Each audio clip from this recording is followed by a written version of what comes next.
Olá pessoal, começando a nossa aula hoje pela correção do último simulado, simulado 4, as 8 questões de geografia econômica, ok? Abraço!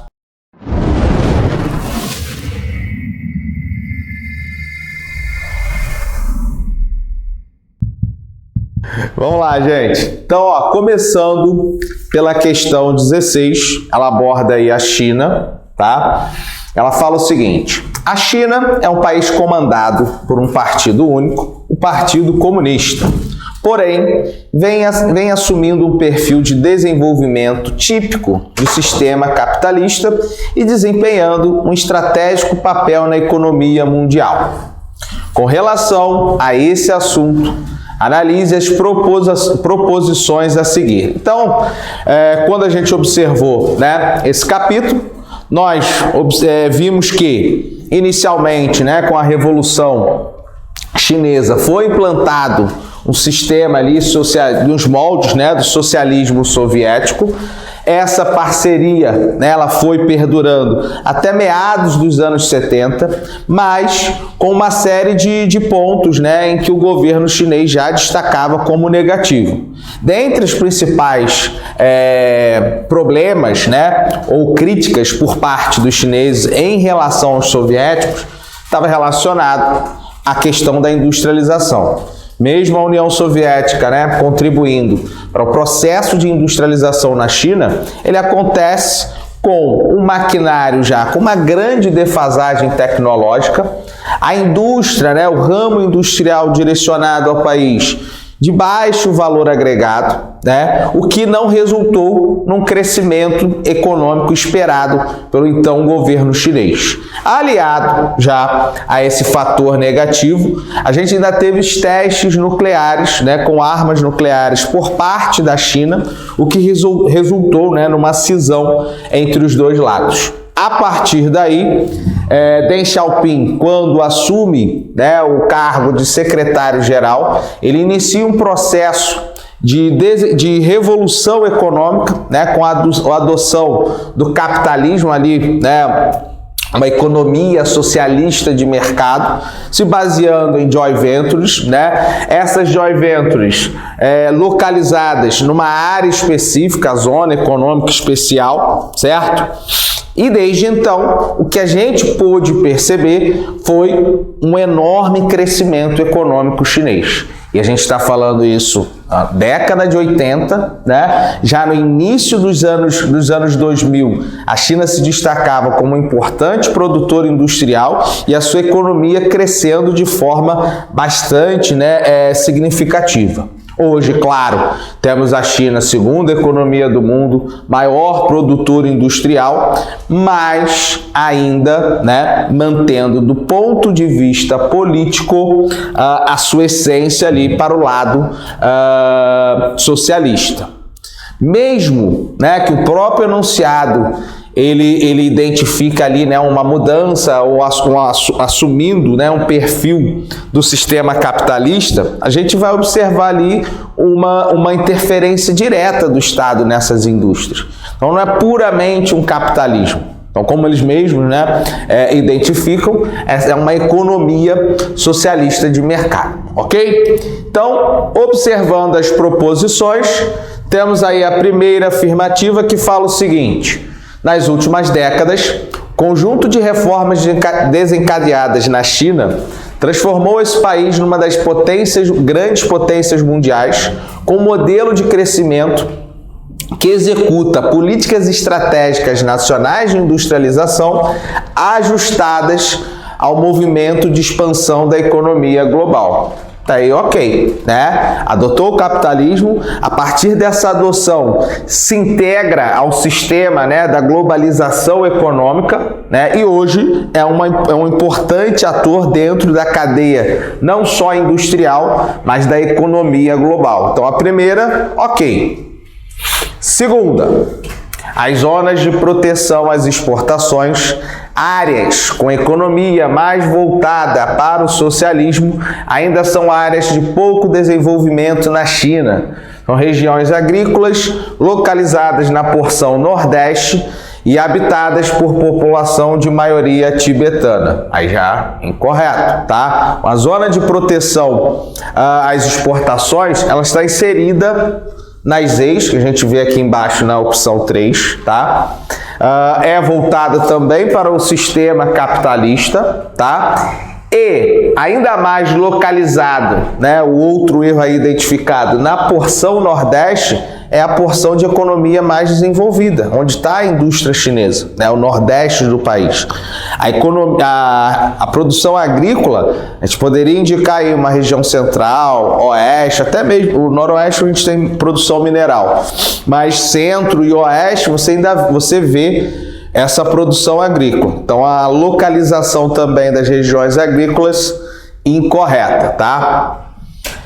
Terceira afirmação: o estabelecimento das zonas econômicas especiais na China, inicialmente nas zonas litorâneas, permitiu a abertura para os investimentos de capitais estrangeiros, elevando a produção global desse país mediante uma política efetiva de incentivos fiscais. Também correto, né? Uma série de incentivos, subsídios, né, dados pelo governo chinês que contribuem não só para a atração, né, de novas indústrias, como também elevar a produtividade dessa região industrial. 3 também correto.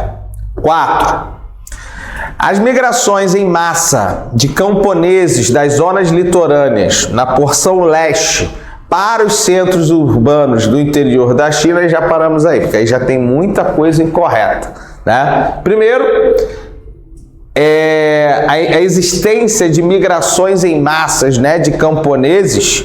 Isso é a primeira parte, que ainda nem foi para o litoral, né? Mas isso aqui já não ocorre. Como é um regime socialista autoritário, né, há um controle também quando se fala na movimentação populacional no interior do país. Então a gente não vê grandes movimentos de massa saindo, né, do campo e se direcionando para as zonas litorâneas do leste, tá? E ainda fala que os centros urbanos no interior da China, os grandes centros urbanos estão na região leste, né, mais especificamente na região litorânea. Ainda fala de indústria têxtil, calçado, brinquedos, né, revelando aí uma disparidade social e regional ainda presente nesse país. As indústrias não se limitam apenas a esse ramo industrial, você tem ali desde baixo valor agregado a produtos de alto valor agregado também nessa zona litorânea. Então, temos aí uma série de informações incorretas nessa 4. Então, ficou 1 e 3 correto, gabarito D, delta. 16, delta. Oi. Essas zonas econômicas especiais da China, qual seria uma, por exemplo? Ali é a região onde começou esse processo de industrialização dos anos 80. Então eles pegaram o litoral leste da China, né, e iniciaram o processo ali de instalação das joint ventures. Então empresas nacionais, né, chinesas, com as capitalistas estrangeiras. E aí no decorrer do desenvolvimento, eles foram criando outras áreas, né, para que esse processo de crescimento econômico e industrial pudesse perdurar. Então, como a gente viu, a de proteção de exportação, a gente tem cidades com portos livres, aí entra na questão dos incentivos, né, e subsídios. Então, a gente está falando dessa região leste, que é o litoral chinês, tá? Questão 17. Falando aí de medidas, né, ou práticas empresariais, tá? E aí o enunciado fala o seguinte: no mundo globalizado em que vivemos, o comércio de produtos entre os países desencadeia a cada dia uma intensa concorrência.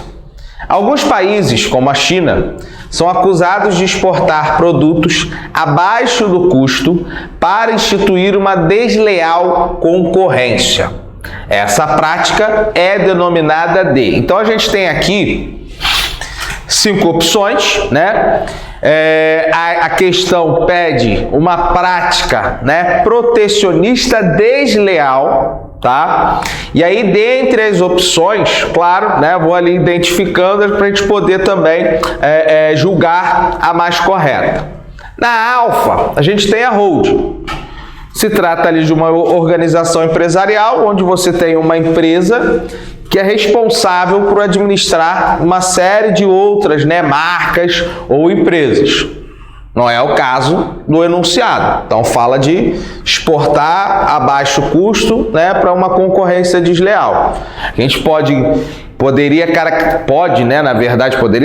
caracterizar como um oligopólio, mas não há indícios, né, que esse oligopólio, essa holding, está praticando essa concorrência desleal.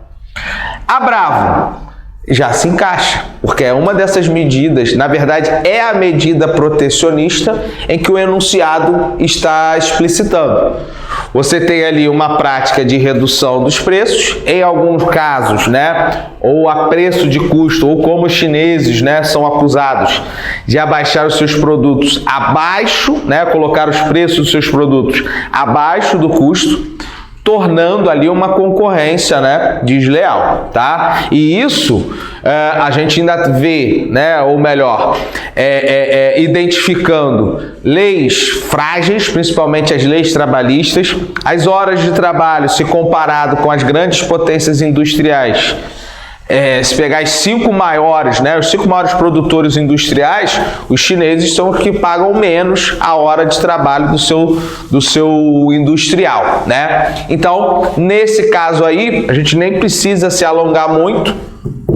Nosso gabarito é o Bravo, tá? Aí o protecionismo são algumas das práticas que a gente vê para defender o mercado nacional. Podem ter medidas fitossanitárias, né, zoossanitárias, incentivos fiscais, subsídios, né, aumento de impostos. Há uma série de medidas protecionistas que podem ocorrer. O dumping está dentro desse contexto, né? É a mais desleal que a gente pode ter, né? Mas se engloba ali no contexto de protecionismo. Aí o cooperativismo, onde a gente vai ver a reunião, né, de pequenos produtores ou médios produtores com o objetivo de alcançar o maior valor de venda do seu produto. E na eco, antiprotecionismo, né? Medidas que evitem qualquer prática protecionista, principalmente pelas grandes potências, ok? Então ficamos aí, 17, Bravo. Questão 18. Todo sistema de produção e organização do espaço geográfico passou a ser definido pelo Estado. O Estado determinava as metas a serem alcançadas e o tipo de produção de cada estabelecimento. Realizava a distribuição e a comercialização dos produtos e investia em grandes obras de infraestrutura, como a canalização de rios, instalação de usinas de energia elétrica e ampliação do sistema ferroviário. O objetivo era eliminar ou diminuir ao máximo a importação de equipamentos e matérias-primas industriais, tá? Então ele está caracterizando ali um plano, né, um planejamento econômico onde a participação do Estado é muito presente, tá? Controlando desde ele começa ali com metas, né, para a produção e o tipo, né, de produção para cada estabelecimento. Fala que o Estado é responsável pela distribuição e comercialização dos produtos e ainda investir em grandes obras territoriais, se aproximando muito do modelo socialista, né, onde o Estado ele está presente nessa produção econômica. É claro, se a gente também observar dentro do capitalismo, né, o período ali anterior, né, ao neoliberalismo, o keynesianismo, o estado do bem-estar social, tivemos uma participação, né, efetiva do Estado nessa produção econômica. Mas, quando a gente fala, né, de até mesmo concentrar distribuição e comercialização dos produtos, se afasta dessa prática keynesiana ou até mesmo do bem-estar social, welfare state, né? Então, dentre as opções, né, a gente tem aqui alfa, industrialização clássica. Foi assim o início da Revolução Industrial? Não, a gente teve ali indústrias privadas, né? Investidores. Sabemos, né, que a burguesia foi o principal financiador do início dessa industrialização, principalmente, né, abordando ali países da Europa Ocidental, tendo pioneiro a Inglaterra ou o Reino Unido, se espalhando ali no século XIX ainda para fora da Europa, né? Estados Unidos, posteriormente o Japão. Então, não se encaixa o perfil da industrialização clássica. Bravo! Industrialização planificada.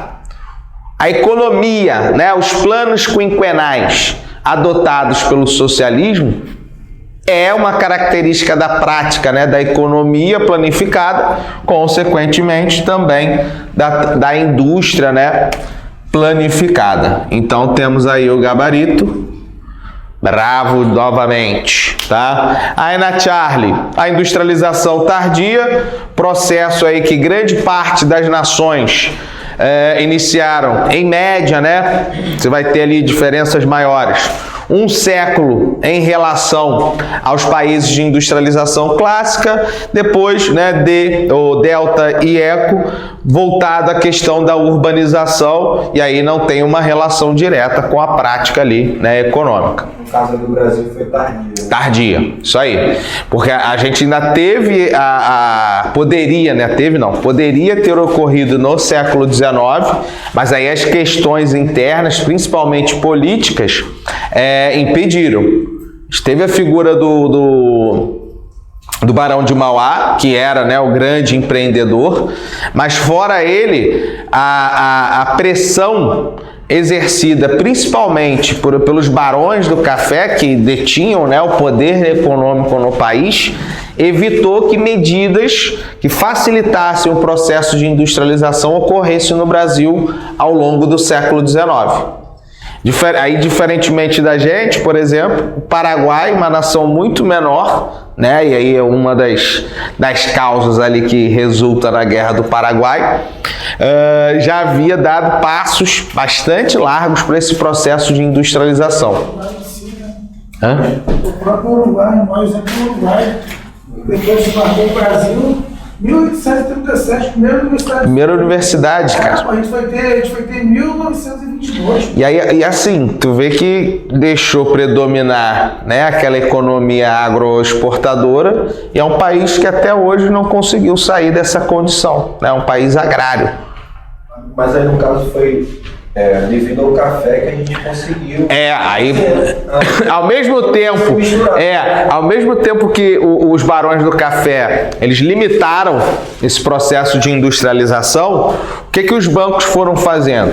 O excedente, né, aquele lucro que ia para os bancos, e aí com a chegada dos imigrantes europeus, eles começaram a transformar esse dinheiro colocado nos bancos pelos barões em empréstimos para a abertura de pequenas fábricas. E aí a gente pode ali colocar, né, como um dos importantes grupos que impulsionaram a imigração alemã. Porque os primeiros a virem em grande escala no século XIX são os alemães e italianos. Os italianos essencialmente vieram para o trabalho no campo, já os alemães havia ali uma mistura. Tinham trabalhadores com o objetivo mesmo de trabalhar no campo, a sua experiência, né, profissional, mas em meio a esses trabalhadores você tinha algumas pessoas já com uma experiência em indústria. E aí buscaram, né, esses empréstimos para começar pequenas fábricas. Tem o exemplo da Tramontina, acho que é o mais impactante. Teve alguma fase nossa que foi planificada, que a gente poderia falar que foi planificada? Não. Porque a gente já começou com a substituição de importações ali com o Vargas, né? E aí, posteriormente, o que a gente começa a focar dos anos 90 em diante é a exportação. Mas temos ali uma falha principal, que é o desenvolvimento tecnológico, um parque industrial, né, nacional pouco diversificado, principalmente quando a gente fala de alto valor agregado, então impede um crescimento maior. O que a gente teve, sim, foram momentos de uma política nacionalista, e aí a gente observava um forte protecionismo. Então, Vargas, nos seus 2 governos, né, que eram governos nacionalistas, então havia um protecionismo, e posteriormente durante os governos militares, onde havia também essa prática protecionista. E era um protecionismo que é meio contraditório, né? Proteger a indústria nacional. Grande parte dessa indústria nacional que estava sendo protegida eram filiais de transnacionais, principalmente o setor automobilístico. A gente ficou ali dos anos 60, né, até o início dos anos 90, limitado a 4 marcas de automóveis. Só com a reabertura ali no governo Collor, né, que começa a ter uma variação maior, ter acesso a carros de verdade, né? Não, mas brincadeira. Até os Passat que a gente vendeu por Iraque nos anos 80 era melhor do que os que rodavam aqui, pô. É fogo, é fogo. Hã? Pô, Passat Pointer. Pô, carro. Mas assim, planificado a gente não teve. De planificação, dentro da nossa bibliografia, né? A gente viu a União Soviética, a China, e poderíamos citar ali outras nações que estavam dentro desse bloco socialista. E que passaram, claro, né, pelo processo industrial. Então, a Alemanha Oriental, Iugoslávia, né, são alguns países do leste europeu que acompanharam esse processo. Nos demais, né, ou capitalista ou, né, não alinhados, a gente não teve essa prática da indústria planificada. Mas então é uma característica de socialistas, tá? Aí vamos a 19, galera. O mundo moderno, o mundo moderno dominado pela sociedade de consumo tem na indústria o mais importante dos setores da sua economia. Ela provoca o desenvolvimento de atividades que lhes são complementares, como fornecedores de matérias-primas e de energia, fornecendo oportunidades de emprego à mão de obra, forçando a qualificação, produzem capitais e estimulam o desenvolvimento do comércio, dos transportes e dos serviços, tá? Então, o texto ali aborda a relação, né, da indústria ou da industrialização com a prática, né, econômica e mais especificamente a sociedade de consumo, né, o consumismo, que começa a ser ali formulado lá atrás durante, né, o Fordismo, que a ideia principal do Ford era uma superprodução para que pudesse, né, você fomentar também um mercado com alto poder de consumo, e para fomentar esse mercado com alto poder de consumo, o Fordismo traz também um aumento salarial.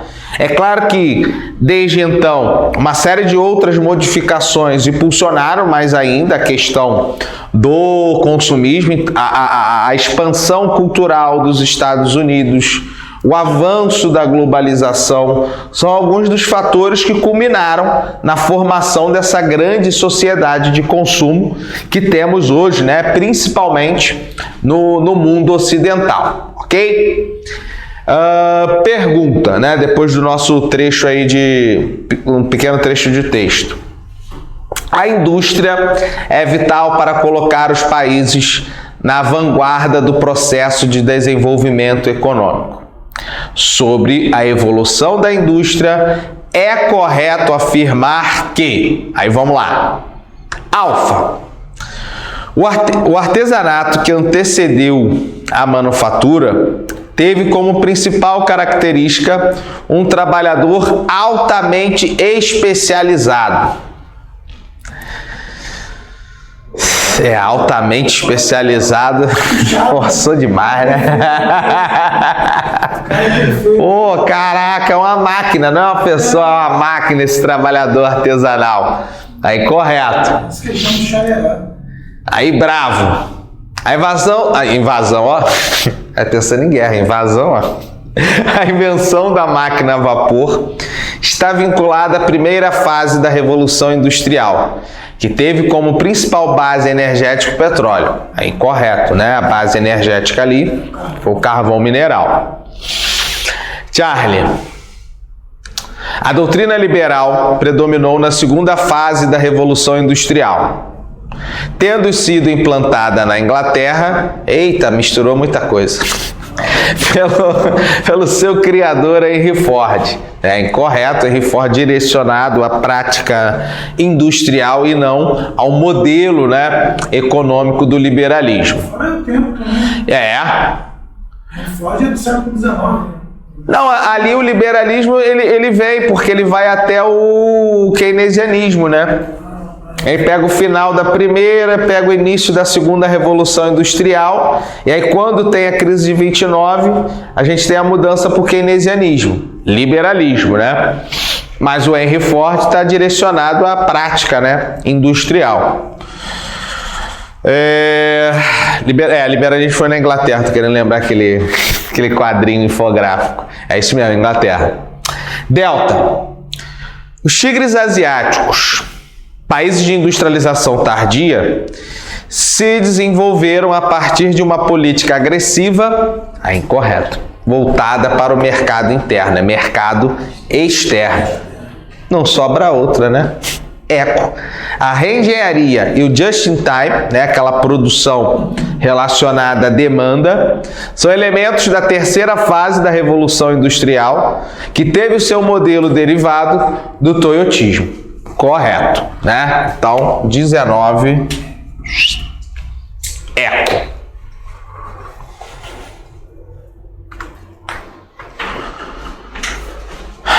Seguindo, questão 20, fala aí da Revolução Industrial. Aí vamos lá. A Revolução Industrial, que teve início na Inglaterra no final do século XVIII, trouxe uma série de impactos significativos para a sociedade e a economia. Entre os impactos listados abaixo, qual deles foi uma das principais consequências desse período, de transformação industrial? Alfa. Pô, já começa assim, né? Redução da jornada de trabalho para melhorar a qualidade de vida. Era o oposto, né? Jornadas extenuantes e a qualidade de vida extremamente degradada dos trabalhadores. Bravo. Diminuição da produção de bens de consumo devido à automatização das fábricas. Automatização, terceira revolução industrial. Só lá no futuro. Charlie. Queda drástica na população urbana devido à falta de condições de vida nas cidades industriais. Na verdade, a gente teve um aumento devido ao grande fluxo, né, no êxodo rural.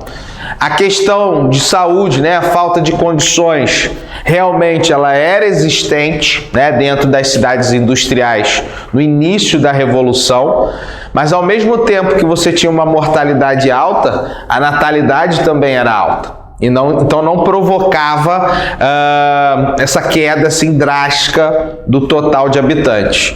Mal comparando, tá? É mais ou menos o que a gente vê na situação do continente africano. Mortalidade elevadíssima, mas ao mesmo tempo a natalidade também é muito elevada. Então a gente não percebe uma queda, e sim ainda continua percebendo, né, o crescimento. Aumento da produção agrícola como resultado do desenvolvimento das indústrias. Se ele estivesse falando da revolução agrícola, aí beleza. A gente teve até mesmo, né, uma adoção de máquinas, não foi no início, mas até ele está falando ali das consequências, poderia encaixar, mas quando ele fala, né, resultado do desenvolvimento da indústria, não. A indústria, uma coisa, meio urbano, né? E a revolução agrícola trouxe ali máquinas e equipamentos que resultou no aumento da produção, mas não tinha uma relação direta com as indústrias, né? Eco, mais uma vez eco, né? Aumento significativo da migração do campo para a cidade, o êxodo rural, em busca de empregos nas fábricas. A segurança, né, de um salário ao final de um mês provocou ali esse grande aumento ou grande fluxo populacional campo-cidade ou o êxodo rural. Esse grande cabresto. Hã?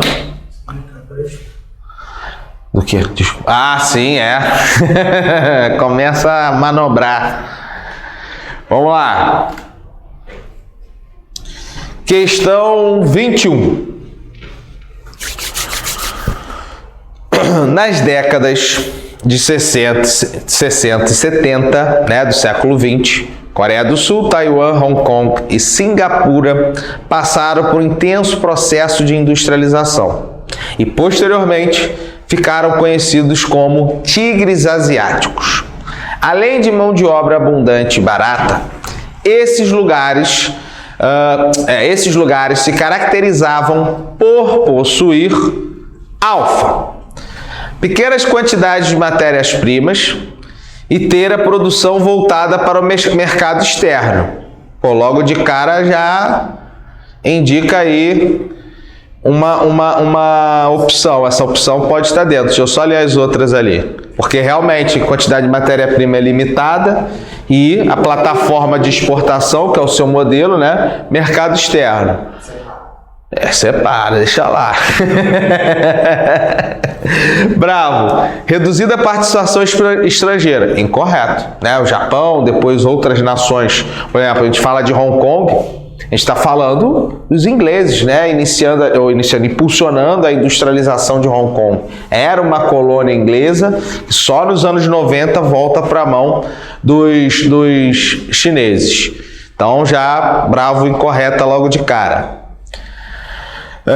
Grandes reservas de matérias-primas para abastecer as indústrias produtoras de bens de consumo duráveis. Grande problema ali é o início, né? As grandes reservas de matérias-primas. Delta. Enorme mercado consumidor que era abastecido por mercadorias produzidas por indústrias estatais latino-americanas.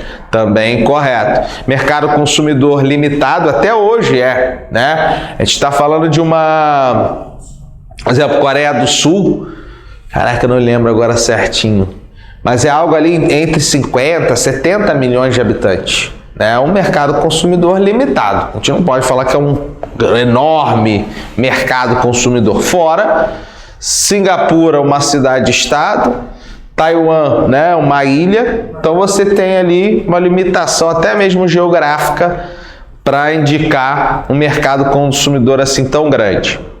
Eco. Diversos centros de distribuição de produtos industrializados que eram fabricados por empresas estatais de capital soviético.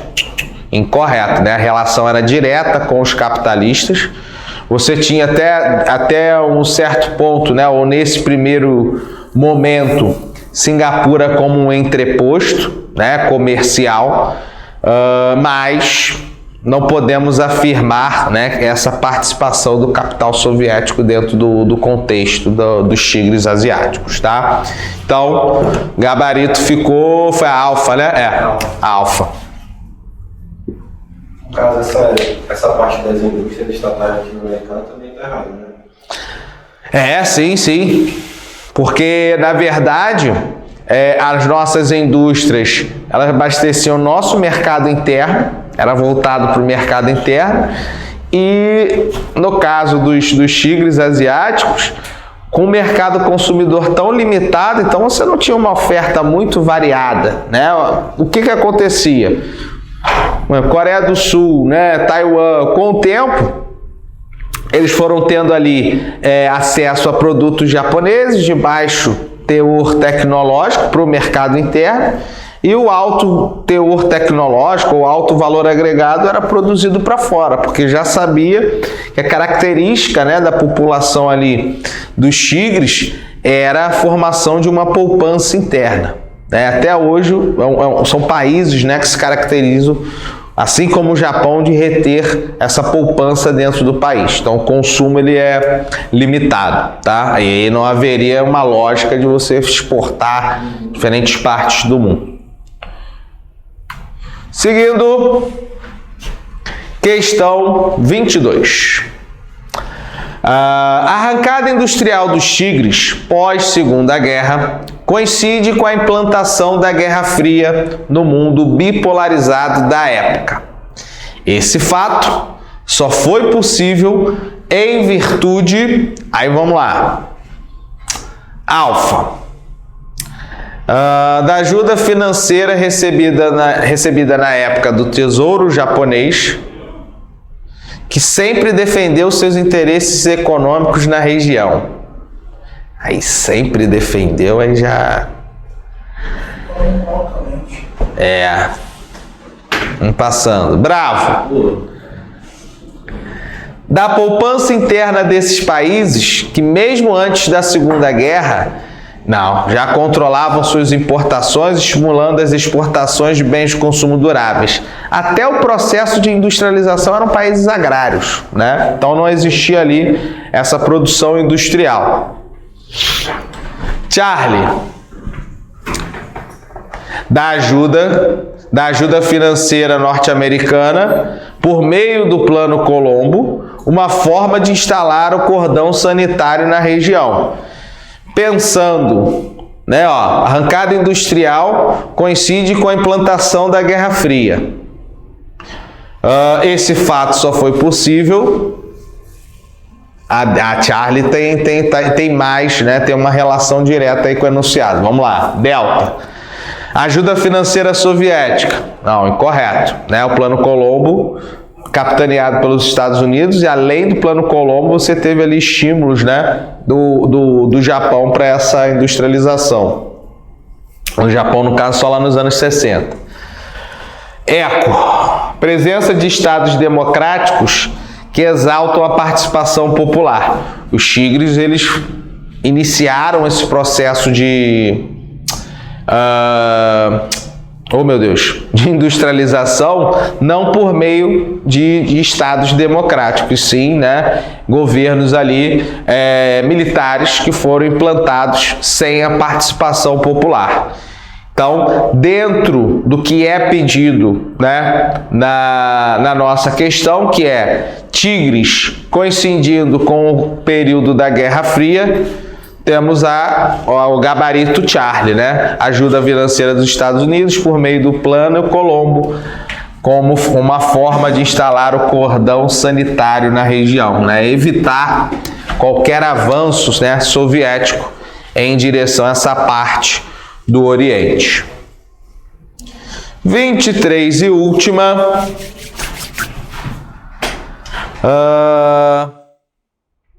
O Japão é um dos países mais industrializados do mundo. Esse país passou por momentos de abertura e fechamento de suas fronteiras, chegando a ficar quase 200 anos isolado.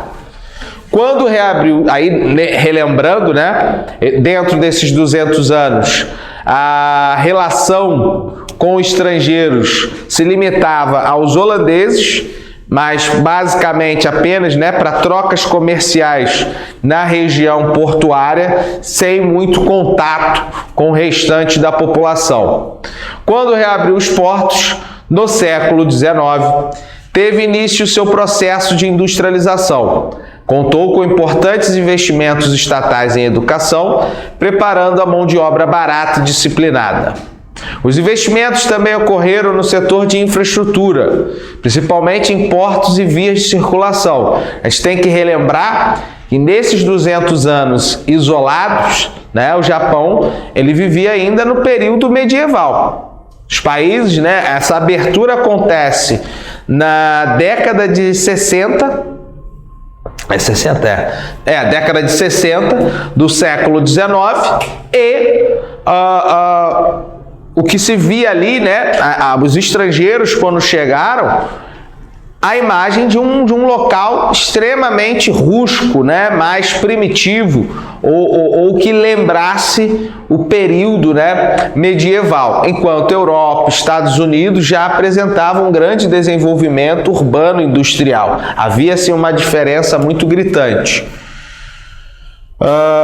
E claro, né, a necessidade de investimento em infraestrutura. Outro fator do processo de industrialização do Japão foram os zaibatsus, que tinham grande influência sobre o governo e obtinham diversas vantagens, né? Esses zaibatsus se caracterizavam ali por clãs, né, que dominavam esse processo inicial de industrialização no país, tá? E tendo ali o controle, principalmente, né, da economia japonesa. Sobre os zaibatsu, podemos afirmar corretamente que eram aí alfa, tigres asiáticos que alavancaram a industrialização no Japão pós Primeira Guerra Mundial. Aí, incorreto, né? Quem ajudou aos tigres a se industrializar foi o Japão, não os tigres ajudaram o Japão, né? Não foi o contrário. Então, bravo. Empresas europeias de grande porte que, para conseguir maiores lucros, dominaram o processo de industrialização do Japão, desde a assinatura do Tratado de Kanagawa até a década de 60. Aí vamos lá. Primeiro, quem promove, né, essa abertura japonesa e contribui para a sua industrialização é os Estados Unidos, né? Então a gente não pode encaixar aí a presença europeia dentro desse contexto, até mesmo do Tratado de Kanagawa. E ainda, quando fala ali no final que a dominância, né, desse processo foi até os anos 60. Não, um processo inicial que perdurou ali até a Primeira Guerra. A partir da Segunda Guerra Mundial, né, há um afastamento e, consequentemente, a gente já sabe a história da Segunda Guerra. O próprio Japão atacou os Estados Unidos, né, e aí só retomam esses acordos comerciais pós-Segunda Guerra, tá? Aí só para também deixar aí marcado, o Tratado de Kanagawa fala, né, da abertura dos portos japoneses, ok?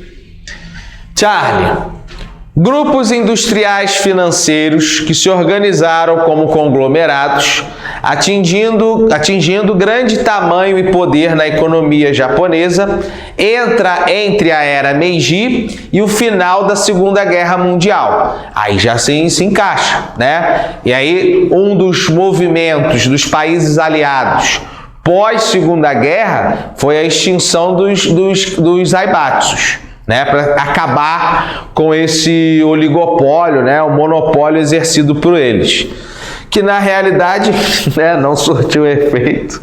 Logo depois surgiu os keiretsus, que manteve a mesma estrutura e basicamente as mesmas empresas, né, ali à frente do processo. Aí só para não deixar passar, o Delta. Pequenos industriais que foram favorecidos durante o governo do Conselho Supremo das Potências Aliadas, não, né? O zaibatsu de antes da Segunda Guerra até o final da Segunda Guerra. E membros do Partido Nacionalista Japonês que incentivaram o desenvolvimento endógeno, né, dentro da economia ao assinar no fim do século XIX a emenda Sakuko, proibia a instalação de empresas estrangeiras no país. A emenda, né, Sakuko, é do período do shogunato, né? Tem alguma parte que eu falei, né, de shogun? Cadê? Dos 200 anos isolados, né? Eu venho na mente para eu falar. Quem quiser ter uma noção, né, do que era esse Japão lá atrás, né, um Japão isolado, eu ainda não comecei a ver legal, mas já vi pelo menos o primeiro episódio. Tem a série Shogun, no Star+, No Star Mais tem ali a série Shogun, que aí vai mais ou menos contar, né, a história desse período. Interessante para ter só uma noção, né, como funcionava o processo. Então, 23, Charlie. Beleza, galera? Finalizamos então aí nossa correção do simulado de ontem. Ok?